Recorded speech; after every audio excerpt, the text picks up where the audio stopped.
Bom dia a todos. Hoje meu grupo é composto por Paulo, Vicente, eu, Yuri e Yarli iremos falar sobre o Iluminismo, um movimento cultural europeu do século XVIII que tinha a intenção de promover mudanças tanto econômicas como políticas.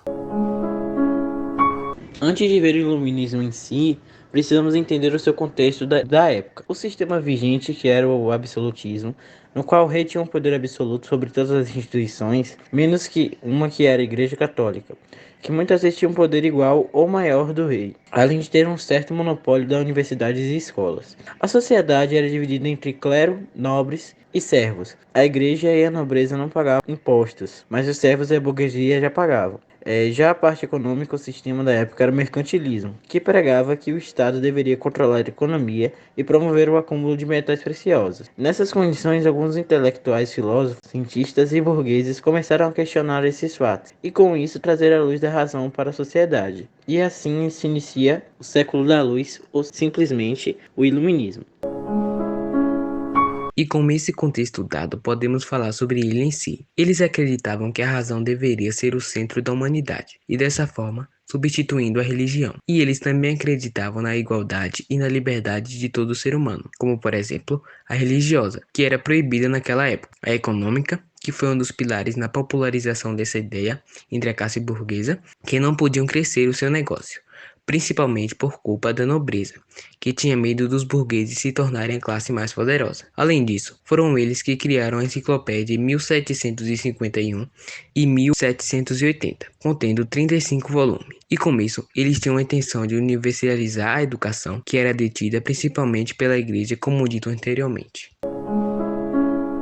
Os principais pensadores iluministas foram o suíço Jean-Jacques Rousseau, ou simplesmente Rousseau, que foi um dos maiores defensores da democracia direta, ou seja, que o povo pudesse votar diretamente no político. E além disso, ele também é muito importante para o contratorismo, na qual fala que existe uma espécie de pacto ou contrato social que retira o seu humano de seu estado de natureza e coloca-o em convivência com outros seres humanos em sociedade. O John Locke foi um grande defensor de diversas liberdades indivíduas, como a de expressão e também a de vir e ir. Além disso, ele foi criador da corrente filosófica Espiritismo, que é a ideia de todo ser humano deve adquirir conhecimento a partir das suas especiarias sensoriais, ou seja, a partir de suas vivências. Jean-François Marie, também conhecido como Voltaire, foi um grande filósofo e toda a sua ideia pode ser resumida em uma frase: eu discordo do que você diz, mas defenderei até a morte o seu direito de dizê-lo. Mas ironicamente, essa frase não é esse dele, e sim de Evelyn Beatrice Hall, uma filósofa britânica, e também foi criado de algumas bases do liberalismo.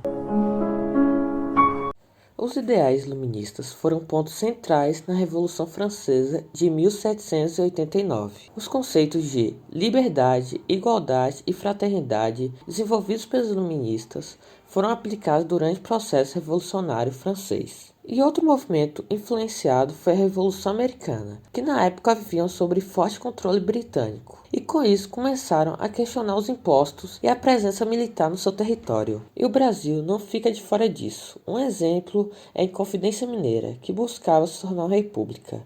E um fato curioso é que a bandeira proposta continha a seguinte frase: Libertas quae será também, ou em português, a liberdade, mesmo que tardia.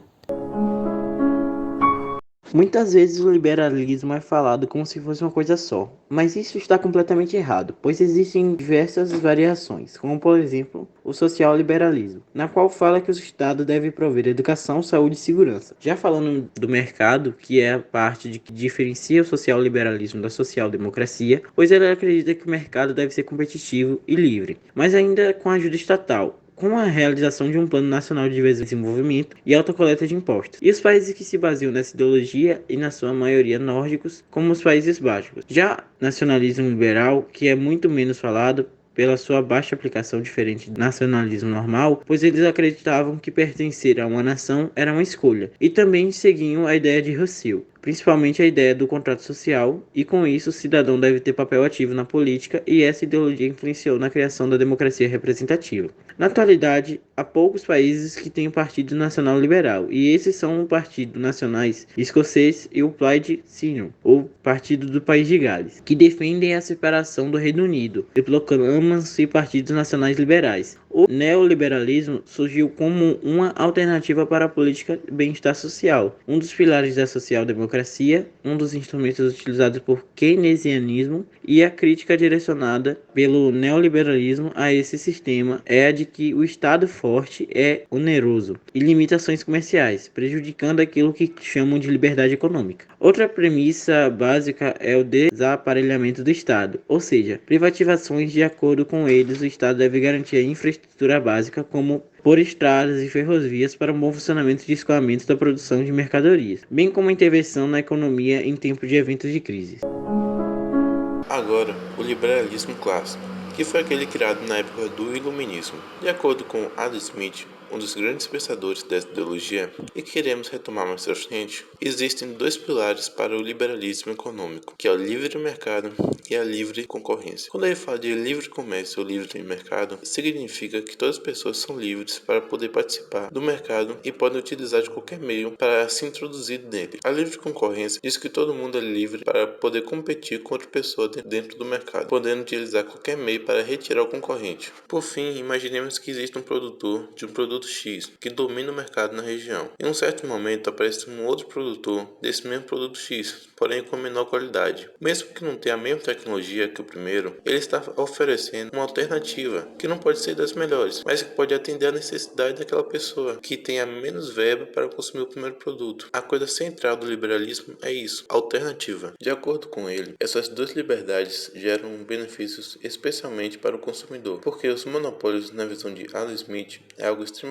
prejudicial, pois como não existem escolhas, o tal monopólio pode colocar o preço que ele quiser. Um exemplo disso foi Portugal e Brasil na época colônia, na qual o Brasil só podia comprar produtos manufaturados de Portugal, não interessando quem tenha feito, ou seja, como a gente só comprava de Portugal, ele vendia pelo preço que quisesse. O mesmo acontece com a venda do açúcar, que também deveria ser exclusiva para Portugal. Então existiam somente duas opções, não vender ou vender para Portugal com um preço extremamente baixo. Se a gente pudesse comprar de outros países ou vender para outros, a lei de mercado com certeza favoreceria o Brasil, mas principalmente o consumidor.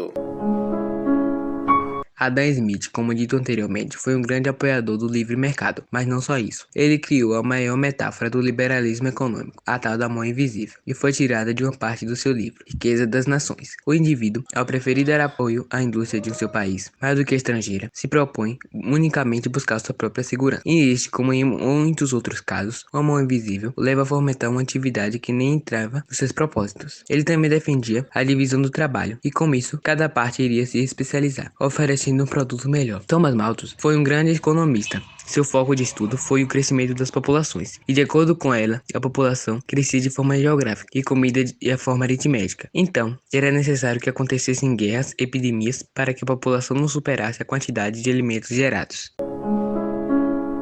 Essa ideologia foi aplicada no Brasil principalmente no governo Fernando Henrique Cardoso, com diversas privatizações e amadurecimento do Plano Real. Além dele, devemos falar sobre o maior exemplo, que é os Estados Unidos da América, que desde a sua concepção usa esse sistema como base.